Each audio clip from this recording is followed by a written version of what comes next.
Hello everyone, you are welcome in series of rapid revision classes for the board exam. We have class from the 12th political science, chapter name is new centers of power. पहले इस chapter का नाम होता था alternative centres of power. 2020 के अंदर जो syllabus change हो गया है उस चैप्टर का नाम रख दिया गया है न्यू सेंटर्स ऑफ पावर। इसमें कुछ न्यू टॉपिक्स ऐड ऑन किए गए हैं। उन न्यू टॉपिक्स ऐड ऑन की अगर आप मटेरियल स्टडी करना चाहते हो तो cbseacademic.nic इन पे जाइए और वहां से आपको करिकुलम के ऑप्शन से you can download the material. जो एडिशनल मटेरियल ऐड ऑन हुआ है पॉलिटिकल साइंस के सिलेबस में आप डाउनलोड कर सकते हो। ये चैप्टर बहुत इंपॉर्टेंट है। अगर सबसे ज्यादा 6 मार्क्स के क्वेश्चन कहीं से फ्रेम आउट किए हैं लास्ट ईयर के क्वेश्चन पेपर के अंदर, दिस इज द चैप्टर।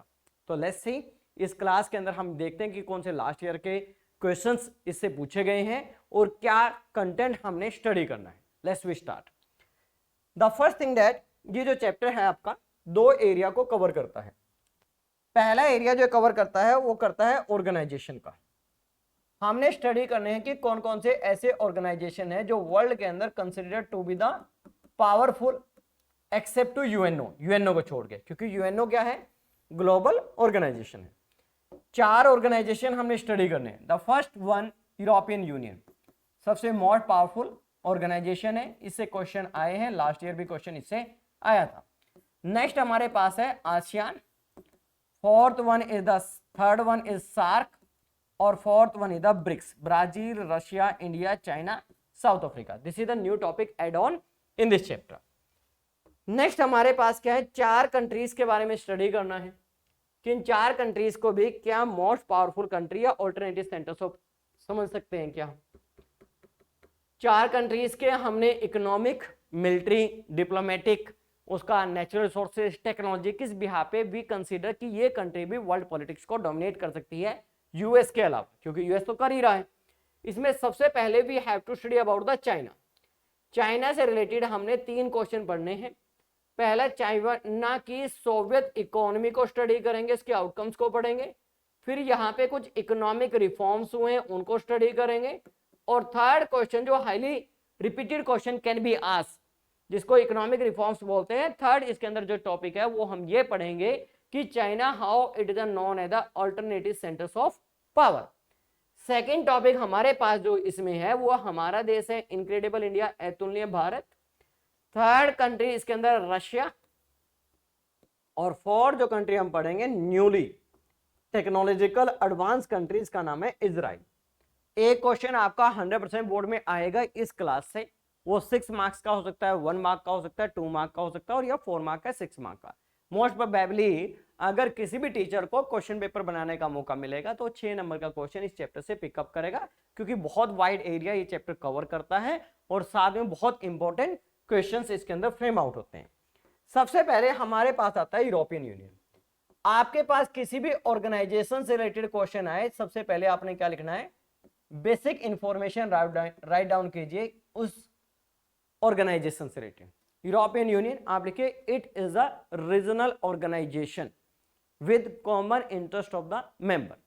तो सिंपल सा पॉइंट हो गया कि कोई भी ऑर्गेनाइजेशन आप लिखिए it is a regional organisation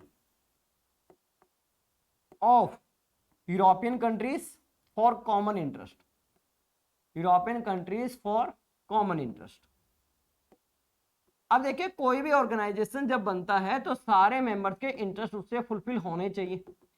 अब वो इंटरेस्ट कौन से हो सकते हैं, उसी के नीचे आप एक फ्लो चार्ट बना दीजिए कि पॉलिटिकल हो सकते हैं एक दूसरे के साथ, इकोनॉमिक हो सकते हैं, या फिर social and cultural exchange programme हो सकता है। ये लाइन तो आप किसी के अंदर भी लिखोगे, कोई भी ऑर्गेनाइजेशन से रिलेटेड क्वेश्चन आया है, अगर आप ये लाइन लिखोगे तो examiner will give you marks. फिर आपने क्या करना है, उस ऑर्गेनाइजेशन से रिलेटेड बेसिक इंफॉर्मेशन लिखनी है। बेसिक इंफॉर्मेशन लिखना बहुत जरूरी है क्योंकि इसके मार्क्स मिलते हैं, इसके अंदर डाटा है। सबसे पहले आता है फॉर्मेशन ईयर, ये फॉर्म कब हुआ है, फॉर्मेशन आप लिखोगे it was form in 1992 by Maastricht treaty. एक ट्रीटी साइन की गई थी यूरोपियन कंट्रीज के द्वारा, उस ट्रीटी का नाम था मैस्ट्रिक्ट ट्रीटी। सेकंड इसके अंदर क्वेश्चन आएगा मेंबर्स कितने हैं। अभी इसके अंदर करंट 27 मेंबर्स हैं और रिसेंटली एक कंट्री ने इससे क्विट किया है जिसका नाम है Brexit. Brexit is the name of bill. और उस कंट्री का नाम है इंग्लैंड, जिसको हम ब्रिटेन बोलते हैं। और इसके लास्ट ईयर के पेपर के अंदर स्पेशली रेफरेंस आया था सीबीएसई की तरफ से, if someone have written about the Brexit you have to give the additional marks, 1 number इसका स्पेशली दिया गया था। नेक्स्ट आता है कि इसका हेडक्वार्टर कहां पे है।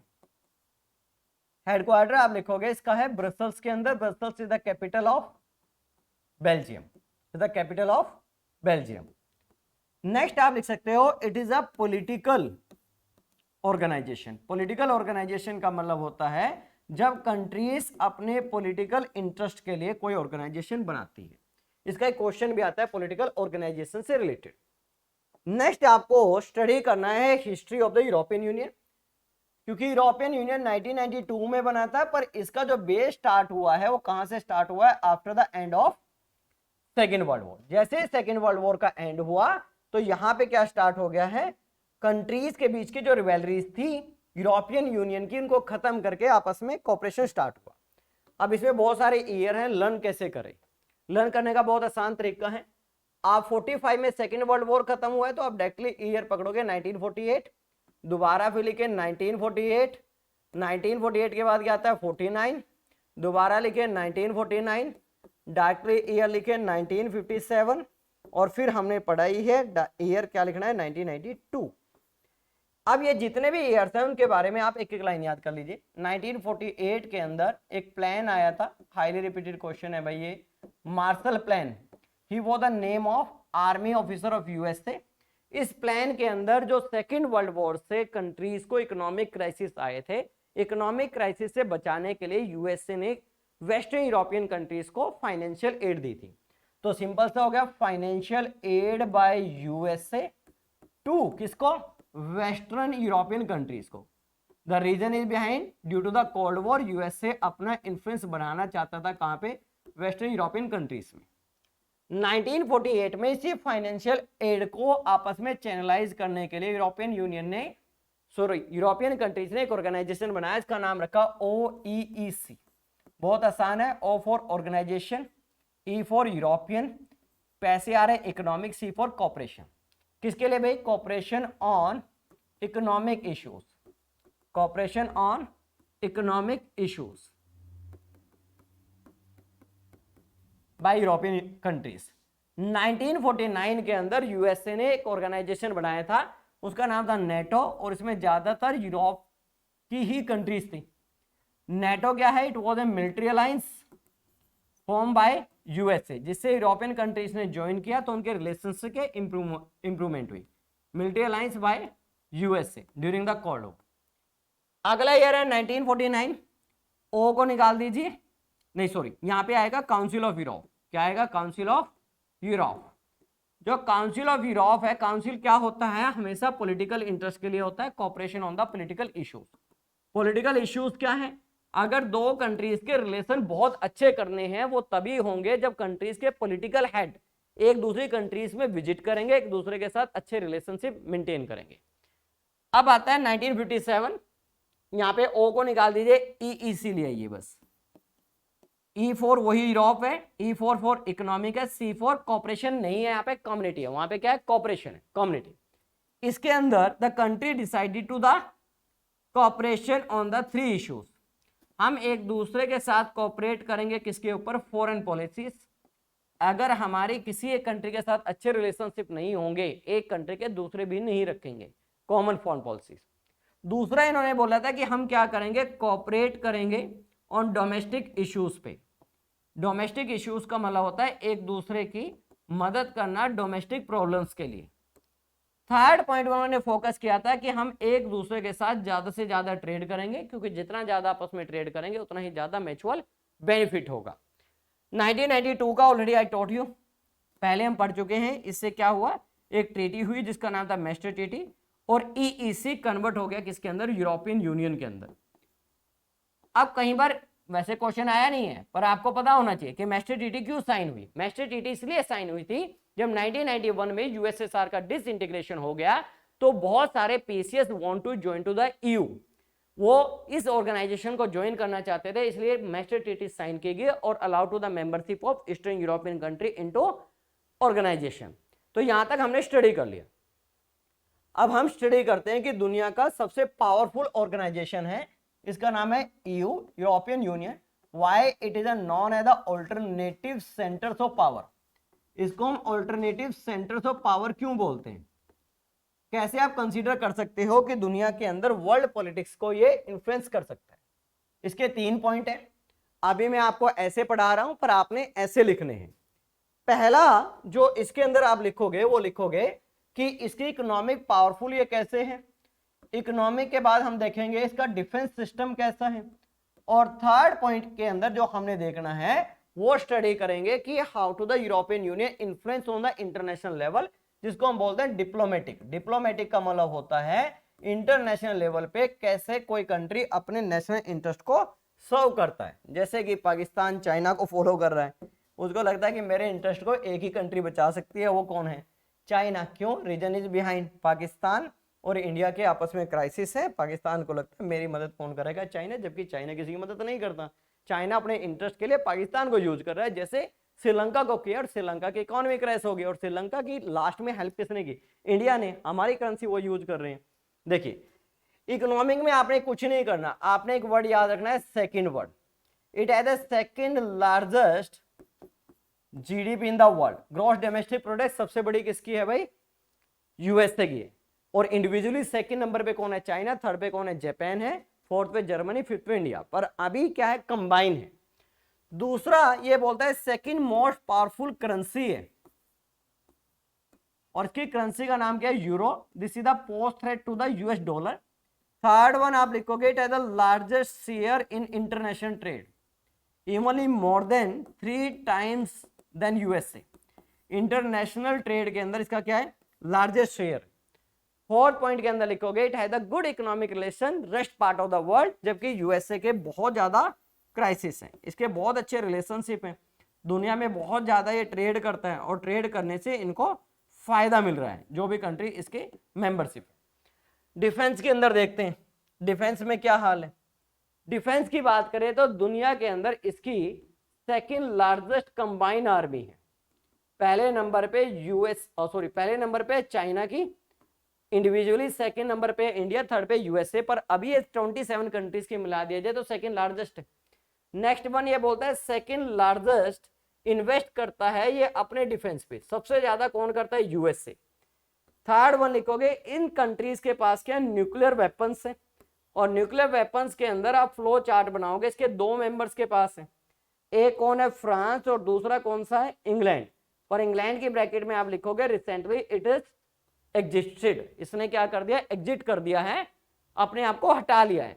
पर एज पर द एनसीईआरटी अभी ऐसा नहीं लिखा है। इससे आपको पता लगेगा, टीचर को सॉरी पता लगेगा कि आप अप टू मार्क को अपने सिलेबस को लेके।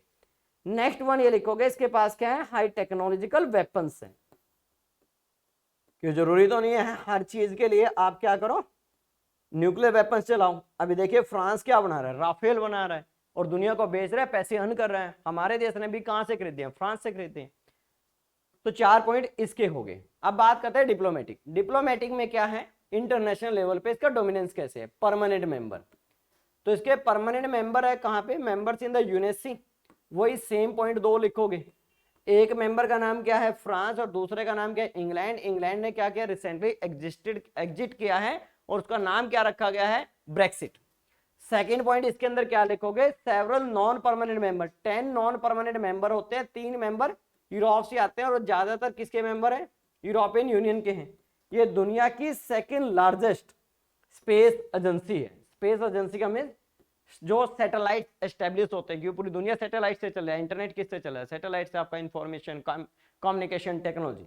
तो आप लिखोगे सेकेंड लार्जेस्ट स्पेस एजेंसी। बस इतना आपने पॉइंट्स लिखने हैं। बस एक बात का ध्यान रखोगे, जब आप एग्जाम में लिखोगे तो उसको हेडिंग बना के आप हॉरिजेंटली एक्सप्लेन करोगे, ऐसे वर्टिकली एक्सप्लेन नहीं करोगे। तो बहुत आसान है। सेकंड ज्यादातर सेकंड एक जगह लार्जेस्ट आया है, अदरवाइज सारी जगह आपकी सेकंड है। This is the information about the European Union. एक क्वेश्चन आता है यूरोपियन यूनियन का कि how can you say that the European Union is a political organisation rather than economic organisation. बहुत बार क्वेश्चन है, how can you say that कि it is a political organisation rather than economic organisation. Political organisation का मतलब क्या होता है, simple thing that जो पॉलिटिकल कॉपरेशन ज्यादा करे, स्टेट की तरह काम करे, स्टेट का मतलब एक देश की काम करे। अब यूरोपियन यूनियन क्या एक देश की तरह काम कर रहा है, रीजन इज बिहाइंड क्योंकि उसके जो फीचर्स हैं वो एक कंट्री की तरह है। जैसे पहला पॉइंट आप लिखोगे it is the common foreign policy, अभी हमने पढ़ा है कि इसके पास क्या है भाई, कॉमन फॉरेन पॉलिसी है। दूसरा क्या है, कॉमन फ्लैग है जिसके अंदर 12 गोल्डन स्टार है। ये क्वेश्चन आपका मैप के अंदर आ सकता है या फिर 1 मार्क के अंदर, कि जो 12 गोल्डन स्टार है what they represent to perfection, क्योंकि वहां पे जो 12 नंबर है वो ट्रेडिशनली परफेक्शन के लिए जाना जाता है। तीसरा इसके पास क्या है, कॉमन करेंसी है, और उस कॉमन करेंसी का नाम क्या है, यूरो कॉमन करेंसी है। फोर्थ पॉइंट आप लिखोगे इनका एक आइडिया ऑफ कॉमन पार्लियामेंट है, वो बात अलग है कि ये ज्यादा सक्सेसफुल नहीं रहा है। इनका कॉमन कॉन्स्टिट्यूशन है, साथ में क्या कॉमन वीजा सिस्टम है, वीजा सिस्टम को बोलते हैं सेंगन वीजा। सेंगन वीजा क्या भाई, common visa for the EU members हैं। बच्चे क्या कर देंगे, यूरोपियन कंट्रीज लेकर आएंगे, यूरोप के अंदर तो मोर देन 50 कंट्रीज हैं भाई, और यहाँ पे तो हम 27 कंट्रीज की बात कर रहे हैं। कॉमन वीजा जिसको बोलते हैं सेंगन वीजा, अगर आपने एक कंट्री का वीजा ले लिया you can travel in the rest of the members of European Union. अब एक क्वेश्चन इसका ये भी आता है कि how can you say that कि European Union is not a perfect organisation. Perfect कौन होता है, जिसके अंदर कोई वीकनेस ना हो। यहाँ पे जो यूरोपियन यूनियन है इसके अंदर क्या है, बहुत ज्यादा वीकनेस है। अब वो क्या है, नॉट परफेक्ट ऑर्गेनाइजेशन के क्वेश्चन आ सकता है, explain the weakness of European union. European union की वीकनेस को एक्सप्लेन कीजिए। इसके अंदर सबसे पहला जो पॉइंट आप लिखोगे कि यूरोपियन यूनियन क्लेम करता है कि मेरे पास क्या है, कॉमन फॉरेन पॉलिसी है, पर उसके पास नॉट कॉमन फॉरेन पॉलिसी, कोई कॉमन फॉरेन पॉलिसी नहीं है। अब आप इसको जस्टिफाई कैसे करोगे, 2003 के अंदर यूएसए ने एक अलायंस बना के अटैक किया था इराक के ऊपर, और उसका नाम रखा था ऑपरेशन इराकी फ्रीडम। अब देखिए इस ऑपरेशन के अंदर यूएसए को जो सपोर्ट किया था, किसने किया था, ब्रिटेन ने। That time Britain was the member of European union, पर दो कंट्री ने इसका बहुत भारी भरकम क्रिटिसाइज किया था। पहली कंट्री का नाम है जर्मनी और दूसरी कंट्री का नाम क्या है, फ्रांस। जीएफ याद कर लोगे तो ऐसे याद रखना। नेक्स्ट पॉइंट आप क्या लिखोगे इसके अंदर, यूरो स्केप्टिकिज्म। 1 मार्क का क्वेश्चन आ सकता है कि यूरो स्केप्टिकिज्म क्या है। Euroscepticism means when all the member of European country not willingly to accept euro as a national currency, कि हर एक कंट्री क्या नहीं करती, इसको एक्सेप्ट नहीं करती कि हमारी ये नेशनल करेंसी है। 19 कंट्रीज कहती हैं कि यस हमारी नेशनल करेंसी है, पर 8 ऐसी कंट्री हैं जो इसको मानती नहीं है। अभी मैंने आपको बताया था कि they have the common parliament, पर आइडिया ऑफ पार्लियामेंट क्या हो गया, फेल्ड हो गया, क्योंकि बहुत सारी ऐसी कंट्री हैं जो अपनी स्टेट पावर को पार्लियामेंट को नहीं देना चाहती, तो ये फेल्ड हो गया, ये भी वीकनेस है। इन्होंने एक ट्रीटी साइन की थी, उस ट्रीटी का नाम था मैस्टर ट्रीटी, और जो हमने ये पढ़ा है सब कुछ मैस्टर ट्रीटी के अंदर इसको एक्सेप्ट किया गया है। मैस्टर ट्रीटी को दो कंट्री ने बहुत ज्यादा अपोज किया है, ये भी आपका मैप के अंदर या 1 मार्क में एमसीक्यू में आ सकता है। पहली कंट्री का नाम है स्वीडन। स्वीडन ने मैस्टर ट्रीटी के बहुत सारे प्रोविजन को नहीं माना, जैसे कि idea of the common currency को। और दूसरी कंट्री का नाम है डेनमार्क, इसने भी प्रोविजंस को मानने से इनकार कर दिया था। यूरोपियन यूनियन के इतना ही क्वेश्चन आएंगे, इससे ज्यादा नहीं आएंगे। यूरोपियन यूनियन का basic information, how it is a history, alternative centres of power, और political organisation rather than economic और not perfect organisation. This thing you have to learn. Next इसके अंदर आता है हमारे पास आसियान।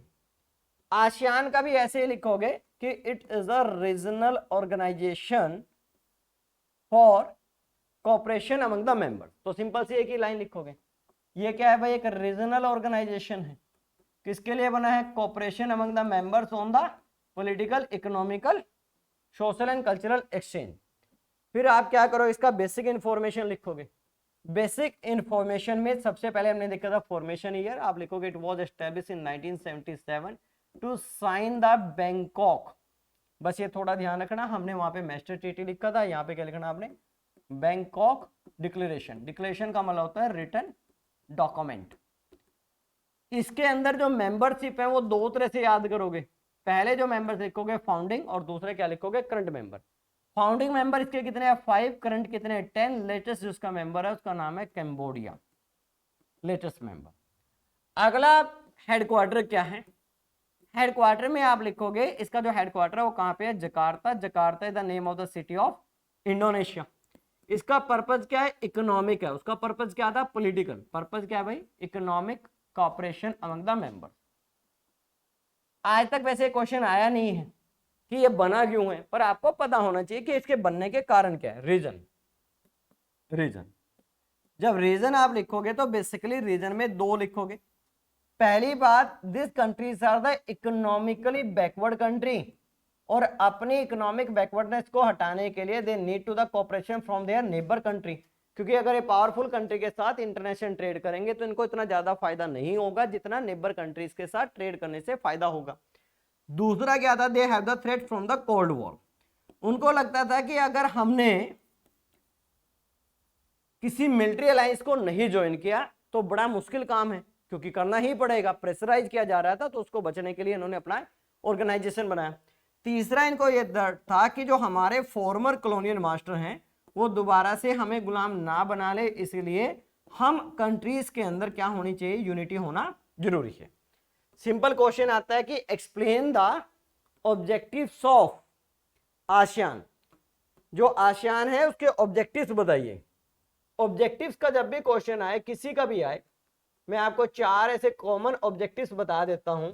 यूरोपियन यूनियन का है, सार्क का है, आसियान का है, ब्रिक्स का है। 4 आप लिख दोगे तो डेफिनेटली 4 मार्क्स का क्वेश्चन होगा, 3 आपको एग्जैक्ट मिल जाएंगे। कोई भी ऑर्गेनाइजेशन बनता है, it become a platform for the cooperation. कितने इश्यूज पे, 3 इश्यूज पे, political issue, economic issues, social and cultural exchange programme. दूसरा, कोई भी ऑर्गेनाइजेशन बनेगा they support to the regional peace, और रीजनल पीस के साथ साथ इंटरनेशनल पीस को सपोर्ट करता है। They believe to resolve the dispute with the peacefully manner. वो चाहते हैं कि हमारे जो रिजॉल्व हो डिस्प्यूट वो कैसे हो भाई, पीसफुली मैनर से हो। यहाँ पे जो आसियान है स्पेसिफिक इनका मेन ऑब्जेक्टिव था इकोनॉमिक डेवलपमेंट, और इकोनॉमिकल डेवलपमेंट के लिए इन्होंने 2 पॉइंट्स के ऊपर बहुत ज्यादा फोकस किया। पहला फोकस क्या किया है, हमें क्या करना चाहिए, आपस में ट्रेड अमंग मेंबर्स, हमें ज्यादा ट्रेड करना चाहिए और शेयर करनी चाहिए इंफॉर्मेशन टेक्नोलॉजी। अगर एक कंट्री के पास कोई टेक्नोलॉजी है तो उसको दूसरी कंट्री के साथ भी शेयर करना चाहिए, जिससे उसको क्या मिलेगा, बेनिफिट मिलेगा।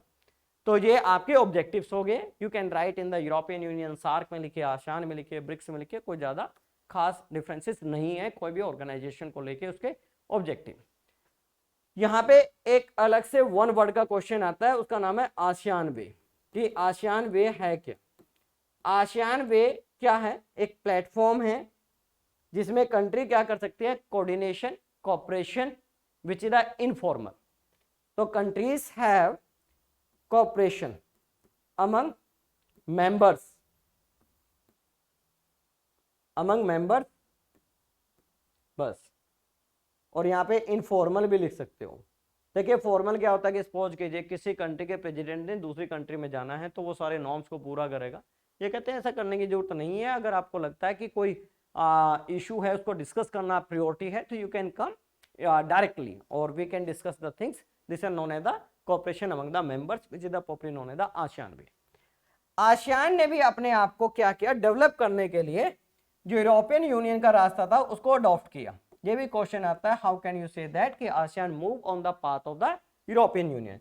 क्योंकि यूरोपियन यूनियन ने क्या कर रखा है, अपने आप को डिफरेंट कम्युनिटीज के अंदर डिवाइड कर रखा है। किस लिए कि एटलीस्ट हमारी जो परफॉर्मेंस हो वो अप टू मार्क। जैसे स्कूल के अंदर डिफरेंट सब्जेक्ट टीचर्स होते हैं, इसके अंदर सबसे पहले इसने डिवाइड किया जिसको बोलते हैं आसियान सिक्योरिटी कम्युनिटी, दूसरा है आसियान इकोनॉमिक कम्युनिटी, और तीसरे में आपने कुछ नहीं करना, बस याद रखना ASEAN social and cultural community. इसमें आपने 2 लाइनें लिखनी है। पहला आप लिखोगे कि they have the social and cultural exchange programme but this thing should be in this manner. कैसे होनी चाहिए, जिसमें क्या ना करो, not harm to the regional culture. ठीक है, आपका फैशन हमें अच्छा लगता है, आपका कल्चर अच्छा लगता है, फॉलो कर दे, पर इसका मतलब ये नहीं है कि आप अपना ही कल्चर भूल जाओ, तो ऐसा नहीं करना। अब इसमें तो कुछ नहीं लिखना, बस इतना ही छोड़ दीजिए। इससे रिलेटेड हमें 3-3, 4-4 पॉइंट लिखने हैं, बहुत आसान है। पहला देखोगे, सिक्योरिटी कब होगी, जब कंट्रीज की आपस में रिस्पेक्ट होगी, कोऑर्डिनेशन होगा तो आप लिखोगे cooperation on security, cooperation on security, पहला पॉइंट हो गया। दूसरा क्या लिखोगे, they support to the regional peace as well as international peace, वहीं से उठा लोगे। तीसरा पॉइंट क्या लिखो, अगर कोई डिस्प्यूट भी है तो उसको रिजोल्व करेंगे कैसे, पीसफुली मैनर से। फोर्थ वन क्या लिखना है, फोर्थ वन लिखेंगे आसियान, ARF याद कर लो बस सिंपल सा, ARF का मतलब है आसियान रीजनल फोरम। इसका 1 मार्क का क्वेश्चन आ सकता है। इट वॉज फॉर्म इन 1994, किस लिए बना, दो चीजों के लिए, कि the countries will do the cooperation on the security, cooperation करेंगे किस पे, सिक्योरिटी पे, और किस पे, फॉरेन पॉलिसी पे। आसान काम हो गया। तो जब सिक्योरिटी का क्वेश्चन आएगा आसियान से, पर ये ध्यान रखना सिक्योरिटी का मतलब कोऑपरेटिव सिक्योरिटी नहीं है। सिक्योरिटी का मतलब ये है कि आप हमारे ऊपर अटैक नहीं करेंगे, हम आपके ऊपर अटैक नहीं करेंगे। ये बिल्कुल भी नहीं है कि जैसे मिलिट्री अलायंसेस करते थे कि अगर एक कंट्री ने इसके ऊपर अटैक कर दिया हम सारी कंट्रीज के ऊपर अटैक करेंगे, ऐसा कुछ नहीं है। 4 पॉइंट याद रखने, cooperation on the security, regional peace, international peace, dispute solve with the peacefully manner, और ARF इंपॉर्टेंट है, आसियान रीजनल फोरम। इकोनॉमिक का क्वेश्चन 2-3 तरह से आता है। पहले तो यही आ सकता है जो मैंने बताया कि how ASEAN move on the path of the European union, ये यूरोपियन यूनियन के रास्ते पे कैसे चल रहा है। दूसरा क्वेश्चन कैसे आ सकता है, how can you say that कि ASEAN is a economic organisation rather than political organisation, जबकि यूरोपियन यूनियन में क्या पढ़ा था, political organisation rather than economic organisation. It is one of the fastest GDP of the world, सबसे बढ़िया economic growth कर रहे हैं in the comparative of other country. Smaller है, छोटी है क्योंकि बड़े बड़े देश है, पर फास्टेस्ट है, मतलब स्पीड बहुत ज्यादा है इसका। दूसरा, दे एस्टैब्लिश द कॉमन मार्केट, इन्होंने क्या एस्टैब्लिश कर लिया, कॉमन मार्केट। कॉमन मार्केट के अंदर किन कंट्रीज का प्रोडक्ट मिलेगा, ओनली आसियान कंट्रीज का प्रोडक्ट मिलेगा। थर्ड पॉइंट लिखते हैं, they establish the special economic zone. Special economic zone क्या होता है, जो अट्रैक्ट करता है FDI को। FDI का मतलब है foreign direct investment, means investment by the MNCs। अगर आपके देश में MNCs आ रही हैं, कुछ नुकसान है, फायदे बहुत हैं, जैसे आपके लोगों को एम्प्लॉयमेंट मिलेगा, फॉरेन एक्सचेंज मिलेगा, गवर्नमेंट को टैक्स मिलेगा, टेक्नोलॉजी मिलेगी, इंप्रूव लिविंग स्टैंडर्ड होगा, मोर चॉइसेस होगी, तो ये सब फायदे मिलेंगे। साथ में इन्होंने साइन कर लिया गया जिसको बोला गया आसियान फ्री ट्रेड एरिया, तो इसको आप ऐसे लिख दीजिए FTA, फ्री ट्रेड एरिया, कि जो आसियान कंट्रीज हैं जब आपस में ट्रेड करेंगी तो क्या होगा, वो टैक्स फ्री होगा। टैक्स फ्री होगा तो लोगों को सस्ता मिलेगा, जब सस्ता मिलेगा तो डिमांड बढ़ेगी, डिमांड बढ़ेगी तो बेनिफिट होगा, एम्प्लॉयमेंट मिलेगा लोगों को। तो सिंपल फॉर्मूला है। अब उससे रिलेटेड तो आपने कुछ करना ही नहीं है। अब इसका एक क्वेश्चन आता है, विजन 2020 क्या है।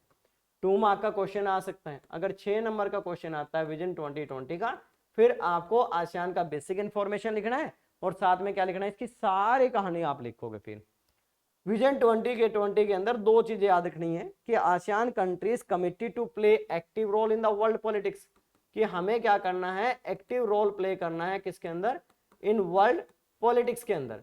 और जितने भी हमारे रीजनल डिस्प्यूट्स हैं उनको हम सबको रिजोल्व कर लेंगे, कैसे, विद द पीसफुली मैनर्स। अब हम ये देखते हैं इंडिया और आसियान की कैसी रिलेशनशिप है। CBSE सैंपल पेपर में क्वेश्चन आया था, ये बोर्ड के अंदर तो नहीं आया है, फिर भी आपको पता होना चाहिए। इंडिया एंड आसियान, इंडिया और आसियान के अंदर कुछ डेट्स हैं वो आपको लिखनी पड़ेंगी और उसी से आसान काम हो जाएगा। पहली डेट लिखिए 1992, 3 प्लस कर दीजिए 1995, 1 प्लस कर दीजिए 1996, फिर 2001 कर लीजिए, फिर 2000 आप इसके अंदर 18 कर लीजिए और अभी 2023 कर लीजिए। सिंपल सा है। पहला 1992 के अंदर हम क्या बन गए, इसके सेक्टोरल डायलॉग पार्टनर बने। सेक्टोरल डायलॉग का मतलब है कि हम मीटिंग में पार्टिसिपेट कर सकते हैं, हम सुन सकते हैं, पर हमें डायलॉग का पार्टनरशिप, डायलॉग का पावर नहीं दिया। इसके अंदर हम क्या बन गए, ऑब्जर्वर मेंबर। ऑब्जर्वर मेंबर का मतलब है कि हम डायलॉग कर सकते हैं, अपनी बात को रख सकते हैं, बोल सकते हैं, जो भी हमारा पॉइंट ऑफ व्यू है आसियान से रिलेटेड उसको बोल सकते हैं, पर वोटिंग राइट नहीं मिलेगा। 1996 के अंदर भी become a member of the ARF, ASEAN regional forum 1994। 2001 के अंदर भारत के अंदर एक कॉन्फ्रेंस की गई, किसकी बेटे, कॉन्फ्रेंस ऑफ आसियान, जिसके अंदर डिफरेंट इश्यूज को डिस्कस किया गया। 2018 के अंदर भारत का जो रिपब्लिक डे फंक्शन होता है उसके अंदर सभी मेंबर्स को इनवाइट किया गया था। जो मेंबर है 10 मेंबर्स हैं हेड ऑफ स्टेट और 2023 के अंदर India is a committee to make a good economic relation with the ASEAN. अब 1 मार्क का क्वेश्चन क्या आ सकता है?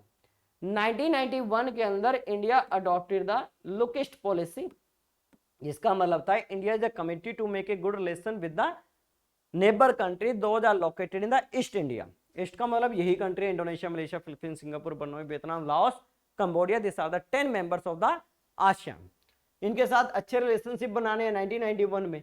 इसी को 2014 के अंदर मोदी गवर्नमेंट ने इसको नाम दिया था एक्ट ईस्ट पॉलिसी, AEP, कि भारत ईस्ट पॉलिसी को पॉलिसी ना मान के इसको क्या मानेगा? एक्ट मानेगा, एक लॉ की तरह फॉलो करेगा।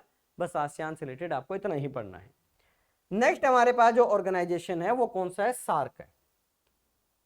SAARC is to be considered one of the most failure organisation. SAARC, SAARC आप लिखोगे कि सार्क क्या है? It is a regional organisation for members cooperation on political, economical and social issues.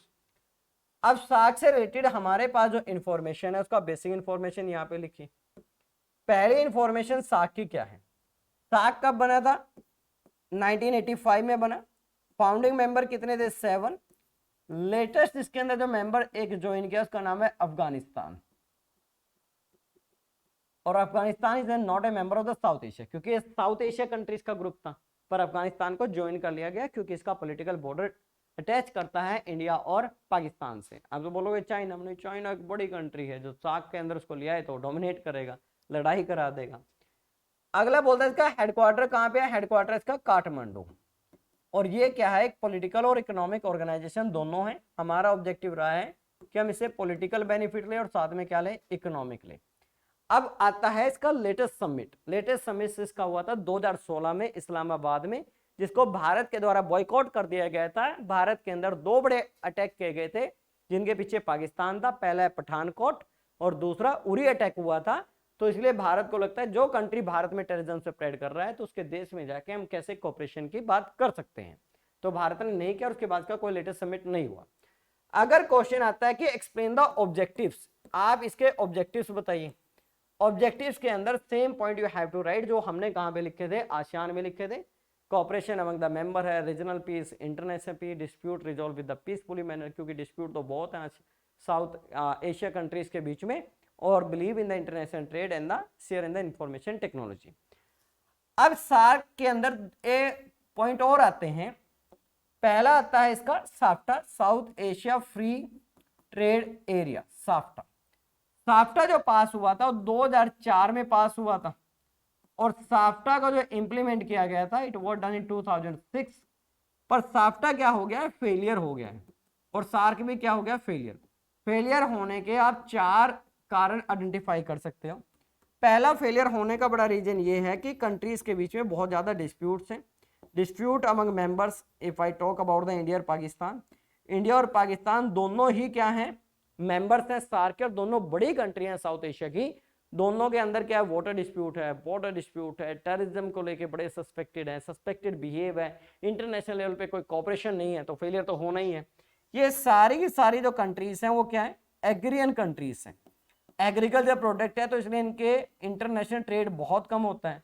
Bharat भी राइस ही grow कर रहा है, बांग्लादेश भी वही प्रोड्यूस कर रहा है, नेपाल भी वही कर रहा है, भूटान भी वही कर रहा है, श्रीलंका भी, पाकिस्तान। तो कॉमन प्रोडक्ट होने की वजह से ज्यादा इंटरनेशनल ट्रेड नहीं हो पा रहा है।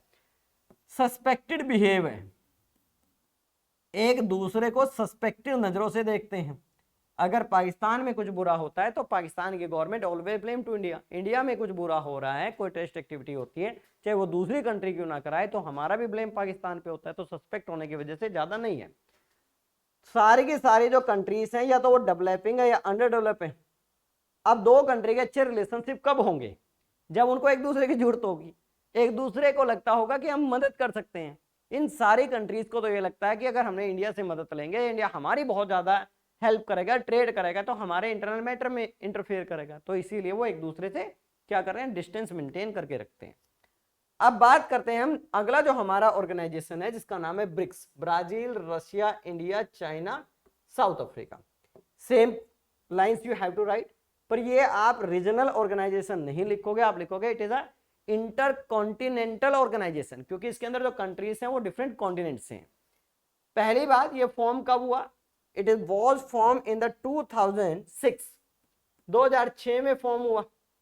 दूसरी बड़ी बात, इसके 4 फाउंडिंग मेंबर्स हैं, तो बहुत आसान है, B for Brazil, R for Russia, India and China. 2009 के अंदर किसने ज्वाइन किया इसको? साउथ अफ्रीका ने ज्वाइन कर लिया है। इसका जो हेडक्वार्टर है वो कहां पे है? संघाई।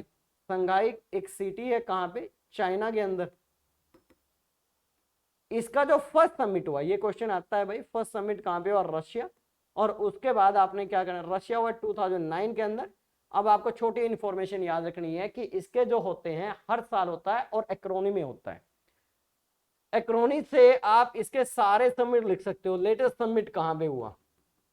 लेटेस्ट समिट को याद करने के लिए आपको 4 ईयर्स के बारे में याद कर लीजिए, बहुत आसान है, क्योंकि कई बार एग्जामिनर आपसे पूछेगा 2019 का बताइए, क्योंकि स्टडी मटेरियल में ये लिखा हुआ है 2019 का ब्राजील में है। 20 का कहां पे होगा? रशिया में होगा। 21 का कहां पे होगा? इंडिया में होगा। 22 का कहां पे होगा? चाइना में। और 23 का कहां पे होगा? साउथ अफ्रीका में। अब इसके ऑब्जेक्टिव वही सेम है जो वहां पे हमने लिखे हैं, पर इसके ऑब्जेक्टिव में 2 पॉइंट्स और आप अलग से एड ऑन कर दोगे।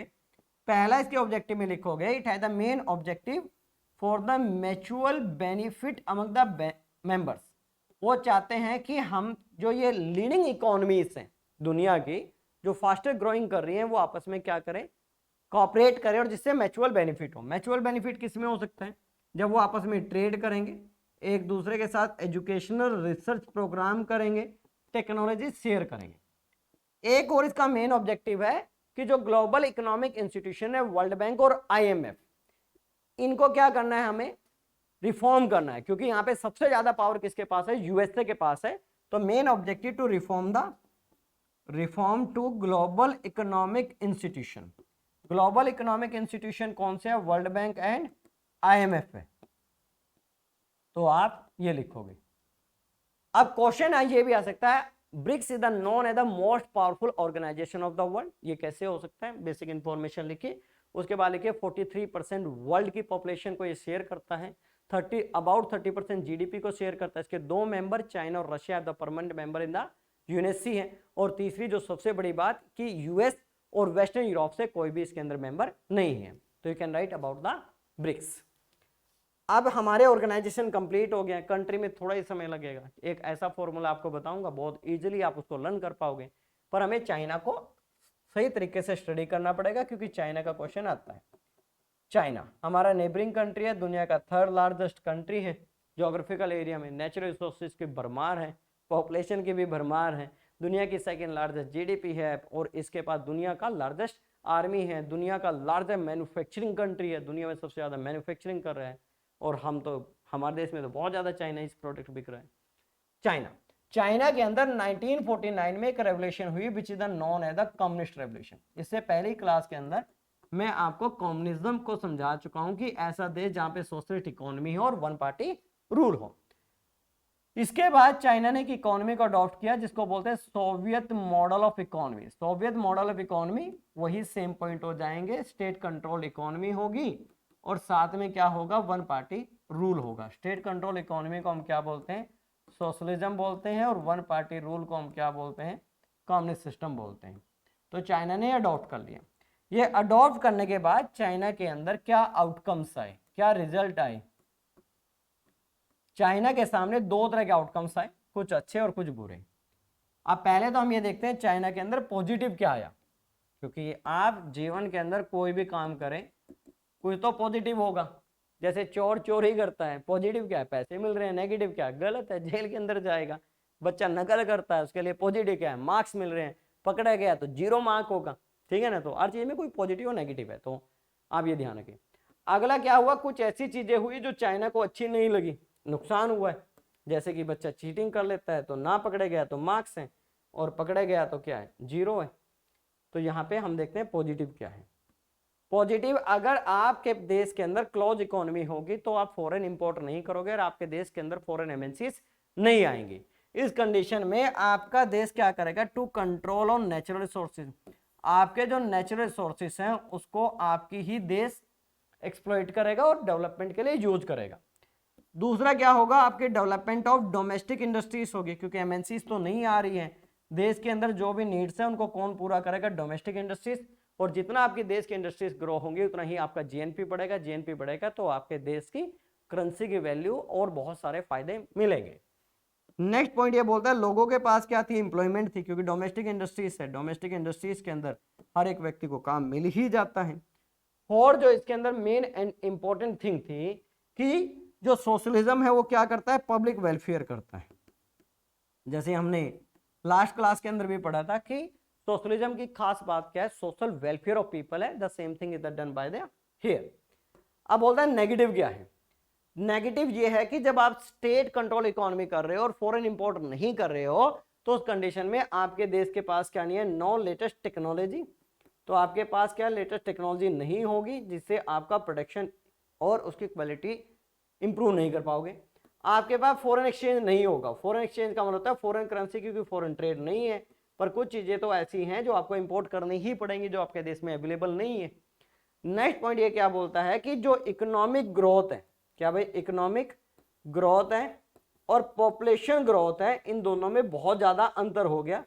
पॉपुलेशन ग्रोथ बढ़ती चली गई, इकोनॉमिक ग्रोथ घटती चली गई, और सबसे बड़ी बात क्या हुई कि धीरे धीरे यहाँ पे शॉर्टेज ऑफ फूड होने लगा, शॉर्टेज साथ में अनएम्प्लॉयमेंट आने लगी। रीजन इज बिहाइंड, क्योंकि इतना वो ज्यादा प्रोड्यूस नहीं कर पा रहे थे जितना देश का डिमांड है। अब सिंपल सी बात है कि इकोनॉमिक क्राइसिस है, चाइना क्या कर सकता है, पीसीएस कंट्रीज की तरह शॉक थेरेपी ला सकता है, या दूसरा फॉर्मूला क्या अडॉप्ट कर सकता है, चाइना अपनी इकोनॉमी को इंप्रूव कर सकता है। तो इसको अगली स्लाइड पे हम क्वेश्चन देखते हैं, इंपॉर्टेंट क्वेश्चन है भाई, कई बार आया एग्जाम के अंदर, सबसे ज्यादा रिपीटेड क्वेश्चन है। चाइना के अंदर इकोनॉमिक रिफॉर्म्स का क्वेश्चन डायरेक्ट आ सकता है, explain the economic reforms in the Chinese economy in 1970s, how can you say that कि China not go for the shock therapy. Shock therapy में क्या होता है, एकदम से चेंज लेके आने पड़ते हैं, बट चाइना ने क्या किया, स्टेप बाय स्टेप। ये भी क्वेश्चन आता है, how China introduce the economic reform, step by step आ सकता है। अगला क्वेश्चन ये आ सकता है कि how you can say that कि Chinese economy is a projected to overcome the US economy by 2040। इसका मतलब कई तरीके से क्वेश्चन आएगा पर आंसर सेम रहेगा। आंसर में आप पहले इंट्रोडक्शन लिखोगे, 1949 communist revolution took place under the leadership of Mao. They adopted the Soviet model of economy, but they faces the some economic crisis in 1970s. They have to introduce economic reforms. They not go for the shock therapy. They introduce the economic reforms step by step. और ये लगता है कि 2040 के अंदर 2040 के अंदर दुनिया की सबसे बड़ी इकोनॉमी कौन सी होगी, चाइनीज इकोनॉमी। सेकंड नंबर पे तो आ चुकी है। पहला पॉइंट आप लिखोगे एंड ऑफ आइसोलेशन। अब जो चाइना ने पूरी दुनिया से आइसोलेशन बना रखा था उसको एंड कर दिया। कब किया, 1972 में। चाइना में diplomatic relationship with the USA, और यूएसए के साथ इकोनॉमिक रिलेशनशिप बनने के बाद China started to do the trade with the USA, और यूएसए की बहुत सारी कंपनी को अलाउ कर दिया कहां पे, चाइना के अंदर। सेकेंड पॉइंट आप क्या लिखोगे इसके अंदर, प्रपोज रिफॉर्म्स। चाइना ने क्या किया, 1973 के अंदर कुछ रिफॉर्म्स प्रपोज किए। वो रिफॉर्म्स क्या थे, 4 एरिया के अंदर उन्होंने बोला कि हम रिफॉर्म्स करेंगे। सबसे पहले हम रिफॉर्म्स करेंगे एग्रीकल्चर, क्योंकि फूड की कमी हो रही थी। दूसरा रिफॉर्म्स करेंगे इंडस्ट्रीज, अब हम लेटेस्ट टेक्नोलॉजी को यूज करेंगे। और तीसरा रिफॉर्म्स करेंगे मिलिट्री के अंदर, क्योंकि पावरफुल तो तभी बनेंगे। और फोर्थ में हम अपने देश के अंदर इंफॉर्मेशन एंड टेक्नोलॉजी लाएंगे। फिर क्या लेके आए वो, ओपन डोर पॉलिसी, क्योंकि पहले तो यूएसए की कंपनी को अलाउ किया था। 1978 के अंदर यहाँ के जो प्रेसिडेंट, क्योंकि 76 में माओ की डेथ हो गई थी। ये भी क्वेश्चन आ सकता है, Chinese economic reform basis on pragmatic rather than ideological, क्योंकि आइडियोलॉजी तो अलाउ नहीं कर रही है कि आप फॉरेन इंपोर्ट करें, पर यहाँ पे क्या होगा, फॉरेन इंपोर्ट होगा क्योंकि प्रैक्टिकली रिक्वायरमेंट है। ओपन डोर पॉलिसी 1978 में यहाँ के जो प्रेसिडेंट थे उनका नाम था डेंग सियोपिंग। कहीं पर क्वेश्चन आया है 1978 के अंदर प्रेसिडेंट कौन था। अब इसके अंदर क्या कर दिया, 2 चीजें कर दिया, टू अलाउ फॉरेन इंपोर्ट, कि चाइना किसी भी कंट्री से फॉरेन इंपोर्ट कर सकता है जो उसके देश में नहीं है। साथ में जो प्रोड्यूस हो रहा है अगर ये महंगा हो रहा है तो हम सस्ता दूसरी कंट्री से इंपोर्ट कर सकते हैं। साथ में अलाउ टू एमएनसीज, अब इनके देश के अंदर कोई भी कंट्री क्या कर सकती है, इन्वेस्टमेंट कर सकती है, और कंट्रीज के लिए इन्वेस्टमेंट करना इसलिए फायदेमंद था क्योंकि चाइना के अंदर बहुत सारी labour, raw material, ideal location, बहुत फायदा उन एमएनसीज को मिलने वाला था। फिर ये क्या लेके आए, प्राइवेटाइजेशन लेके आए। अब देखिए भारत के अंदर भी प्राइवेटाइजेशन को प्रमोट किया जा रहा है, क्यों? क्योंकि आउटकम्स जो रिजल्ट है बेहतर है इन the comparative of public sector. मैं ये नहीं कह रहा हूं कि सारे पब्लिक सेक्टर बेकार हैं, पर ये मानने में भी आपको कोई संकोच नहीं होना चाहिए कि private sector produce better in the comparative of public sector. अब ये प्राइवेटाइजेशन दो एरिया में लेके आए, क्योंकि एग्रीकल्चर और इंडस्ट्री दोनों किसके अंडर द कंट्रोल थी, स्टेट के। 1982 में एग्रीकल्चर को प्राइवेटाइजेशन कर दिया और 1998 के अंदर इंडस्ट्रीज को भी प्राइवेटाइजेशन कर दिया। 1998 दोबारा लिख रहा हूं भाई, 1998। फोर्थ पॉइंट क्या किया, दे एस्टैब्लिश, फिफ्थ वन है they establish the special economic zones. इसको हम पहले ही पढ़ चुके हैं। इससे क्या होगा, to attract the FDI. FDI का मतलब क्या, foreign direct investment. Special economic zones क्या होता है कि ऐसा स्पेसिफिक ज्योग्राफिकल एरिया जहां पे एमएनसीज गेट ए फेवरेबल कंडीशन, जैसे उसको इलेक्ट्रिसिटी चाहिए, उसको ट्रांसपोर्टेशन चाहिए, सिक्योरिटी चाहिए, उसको वाटर सप्लाई चाहिए, raw material, cheap labour, all the things provided here. China join to the WTO in 2001 और डब्ल्यूटीओ का फोकस क्या है, टैक्स फ्री ट्रेड। और चाइना दुनिया में मैन्युफैक्चरिंग बढ़ा रहा है और मैन्युफैक्चरिंग जितनी बढ़ेगी तो उसको एक्सपोर्ट की जरूरत पड़ेगी, और एक्सपोर्ट के प्लेटफॉर्म के लिए किसको यूज कर लिया इसने, डब्ल्यूटीओ को। ये डब्ल्यूटीओ का क्वेश्चन कई बार आया है। अब ये जो रिफॉर्म्स आए हैं इससे भी चाइना के अंदर पॉजिटिव और नेगेटिव आए। जो पॉजिटिव है वो नेगेटिव हो गया और जो नेगेटिव वो पॉजिटिव हो गया। पहले हम देखते हैं पॉजिटिव क्या है। टेक्नोलॉजी नहीं थी, टेक्नोलॉजी आ गई, फॉरेन एक्सचेंज हो गया, इकोनॉमिक ग्रोथ बढ़ गया और धीरे धीरे इंप्लॉयमेंट जो थी वो मेल जो स्किल्ड लेबर थी उनकी बढ़ने लगी। नेगेटिव क्या हुआ, नेचुरल रिसोर्स एमएनसीज एक्सप्लॉइट करेगी, डोमेस्टिक इंडस्ट्रीज रून हो जाएंगी क्योंकि एमएनसीज आ चुकी है। इंप्लॉयमेंट की बजाय स्पेशली जो वीमेन है उसके अंदर अनएम्प्लॉयमेंट आएगी। पब्लिक वेलफेयर डिस्टर्ब होगा ही होगा क्योंकि प्राइवेट सेक्टर आ चुका है। साथ में क्या हुआ, एक्सप्लॉइटेशन ऑफ ह्यूमन रिसोर्स हुआ है, इन्वायरमेंट डिग्रेडेशन हुआ, क्योंकि एमएनसी जिस भी देश में आती हैं exploitation of natural resource, human resource and degradation of environment तो करती हैं। चाइना का आपको इतना ही इकोनॉमिक रिफॉर्म्स के बारे में स्टडी करना था। अब हमारे पास जो कंट्रीज आती हैं उन कंट्रीज का टॉपिक क्या है, टॉपिक है how can you say that this countries are known as alternative centres of power कैसे हैं। अब आपको कंट्रीज के बारे में डिफाइन करना है कि ये पावरफुल कंट्रीज कैसे हैं। कोई भी कंट्री जो पावरफुल होती है वो किस दम पे होती है, उसकी इकोनॉमी कैसी है, उसका डिफेंस कैसा है और प्लस उसका डिप्लोमेटिक इंटरनेशनल लेवल पे कैसा है। अब हमारे पास चार कंट्री हैं, आपने कुछ नहीं करना है, इन चार कंट्रीज का नाम लिखिए सबसे पहले तो। फिर आपने क्या करना है, चार टेबल बना लेनी है। इन चार टेबल के हेल्प से we can explain the question.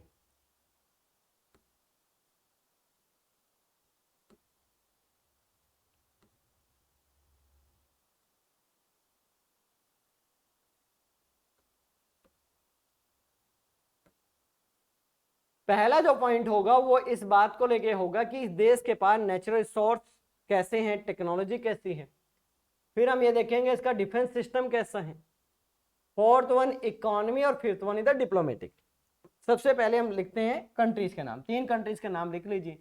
सबसे पहले आप लिखिए यहाँ पे इंडिया, दूसरा आप लिखिए चाइना और तीसरा आप लिखिए रशिया। बस ज्योग्राफिकल एरिया ये पहली हेडिंग होगी। India has the 7th largest country in the world. Population की बात करें तो India is the second largest populated country, और सेकंड लार्जेस्ट पॉपुलेशन होने की वजह से we have the availability of the human resource. बस ये लिख दीजिए। चाइना जो है वो क्या है, दुनिया की थर्ड लार्जेस्ट कंट्री और पॉपुलेशन में इसका फर्स्ट रैंक है। रशिया के अंदर आपको याद रखना है this is the largest country, और लार्जेस्ट होने के साथ साथ इसके पास availability of the natural resources है। जैसे 1/3 इसके पास क्या नेचुरल गैस है, पहला पॉइंट हो जाएगा। सेकंड में आप लिखो इसके पास सेकंड लार्जेस्ट कोल है, थर्ड लार्जेस्ट क्या है बेटे इसके गोल्ड है। अब देखते हैं इकोनॉमी। इकोनॉमी किसी भी देश की पता लगती है उस देश का जीडीपी क्या है। इंडिया की क्या फिफ्थ लार्जेस्ट जीडीपी है। साथ में क्या है कि भारत के बहुत सारे लोग, जिसको आप लिखोगे इंडियन डायस्पोरा, इंडियन डायस्पोरा का मतलब है ऐसे लोग जो भारत से बिलोंग करते हैं और डिफरेंट कंट्रीज के अंदर काम कर रहे हैं, तो फॉरेन एक्सचेंज में बहुत मदद करता है। चाइना के पास सेकेंड लार्जेस्ट जीडीपी है और दुनिया के अंदर ये लार्जेस्ट मैन्युफैक्चर है। दुनिया में सबसे ज्यादा जो मैन्युफैक्चरिंग कर रहा है वो कौन कर रहा है? चाइना कर रहा है। रशिया की जो इकोनॉमी है वो आप लिखोगे 11th रैंक की है। और चाइना रशिया क्या करता है? एक्सपोर्ट करता है किसको? उन्हीं प्रोडक्ट को, नेचुरल गैस को, टेक्नोलॉजी को एंड वेपन्स को। अभी इजराइल का नहीं लिखा है। अगला आप लिखोगे डिफेंस सिस्टम। डिफेंस सिस्टम में बड़ा आसान है, देखो आप लिखे न्यूक्लियर वेपन्स है, इसके पास भी हैं, इसके पास भी हैं, इसके पास भी हैं। दूसरा लिखे दे have the high technological weapon, तीनों कंट्री के पास क्या हाई टेक्नोलॉजिकल वेपन्स है। डिफेंस के अंदर, मिलिट्री के अंदर भारत के पास सेकेंड लार्जेस्ट मिलिट्री है, चाइना के पास लार्जेस्ट मिलिट्री है, रशिया के पास 5th लार्जेस्ट मिलिट्री है। तो ये इंफॉर्मेशन अगर आपने लिख दी वर्डिंग के साथ, आपको मार्क्स मिलेंगे। अब बोलते हैं डिप्लोमेटिक। डिप्लोमेटिक का मतलब होता है इंटरनेशनल लेवल पे किस कंट्री का कितना डोमिनेंस है। इंडिया क्या है 2021 से लेके 22 तक अनपरमानेंट मेंबर रहा है यूएनएससी का, ये अपने आप में एक बहुत बड़ी बात है। सबसे ज्यादा बार अनपरमानेंट मेंबर जापान रहा है, सेकंड नंबर पे भारत रहा है, इंडिया है। चाइना के पास क्या है? परमानेंट मेंबरशिप है, और परमानेंट मेंबर की जो खास बात होती है उसके पास क्या होती है? Veto power. क्या है वीटो पावर? इसका मतलब कोई भी रेजुलेशन यूएनओ में पास नहीं हो सकता against of the country. Russia, Russia के साथ भी ऐसे लिखोगे, they have the permanent membership in the UNSC और they have the veto power, no resolution can pass against of the Russia. और रशिया के बारे में तो लास्ट में एक लाइन लिख दोगे कि all the western countries threat to Russia not to attack on the Ukraine, उसने किसी की नहीं सुनी और यूक्रेन के ऊपर अटैक किया। ये 4 इंफॉर्मेशन है, आप लिख दीजिए और आपको मार्क्स मिल जाएंगे। अगला हमारे पास कंट्री है इजराइल। इजराइल इंपॉर्टेंट टॉपिक है। इजराइल के बारे में लिखोगे, to become a independent country on 14 May 1948, it is the single Jewish country in the world. अब इसके पास ऐसा क्या क्या है कि जिसकी वजह से पावरफुल है। सबसे पहले बात करते हैं हम टेक्नोलॉजी। टेक्नोलॉजी के अंदर लिखोगे, it has the advance technology in the world. अब टेक्नोलॉजी के दम पे क्या करता है? दुनिया के अंदर मैन्युफैक्चरिंग हाई क्वालिटी की करता है, पहली बात तो ये होगी। सेकंड वन, दुनिया के अंदर सबसे ज्यादा ड्रोन्स बनाता है। क्या बनाता है? ड्रोन्स। थर्ड वन आप लिखोगे कि it is the highly manufacturing of the high technological of weapons. 3 point आप यहां पे लिख दोगे। टेक्नोलॉजी के बाद लिखोगे इंडस्ट्रीज। इंडस्ट्रीज में एक ही पॉइंट लिखना है कि it has the different advance technical industries working in the different parts of the world. अभी वो किस किसके अंदर काम कर रही है? जैसे मैन्युफैक्चरिंग में कर रही हैं, माइनिंग के अंदर काम कर रही हैं, माइनिंग। और तीसरा आप लिख सकते हैं इंफॉर्मेशन एंड टेक्नोलॉजी। अब बात करते हैं एग्रीकल्चर। एग्रीकल्चर में 2 पॉइंट लिखने हैं। Israel has only 20% arable land. Arable का मतलब होता है एग्रीकल्चर के लिए जो लैंड है वो इसके पास ओनली 20% है, पर it produce the 90% people food. Next one आप लिखोगे, they have given new techniques to the world, HYV seeds, different types of the fertilisers, chemical, pesticides. और साथ में लिखोगे ड्रिप इरिगेशन भी इनोवेशन किसका है भाई? इजराइल का। वैसे ड्रिप इरिगेशन भारत का है, क्योंकि भारत के अंदर बहुत पुराने टाइम से मेघालय के अंदर ड्रिप इरिगेशन की जा रही है, पर आइडेंटिफिकेशन किसने करवाया? इजराइल ने। आप लिखोगे मिलिट्री। मिलिट्री के अंदर तो इसका कमाल है, 3 बातें लिख दूं। पहली, हर एक व्यक्ति को कंपलसरी है वहां पे डिफेंस सर्विसेज, डिफेंस के अंदर ट्रेनिंग लेना, चाहे वो लड़का हो या लड़की। वहां पे लड़की भी AK-47 लेके घूमती है। हर एक बच्चा, चाहे वो अमीर का है, गरीब का है, मीडियोकर का है, पढ़ा लिखा है, कुछ भी है, उसको कंपलसरी है मिलिट्री ट्रेनिंग, क्योंकि उनके बहुत ज्यादा कॉन्फ्लिक्ट है किसके? वेस्ट एशियन कंट्रीज के साथ।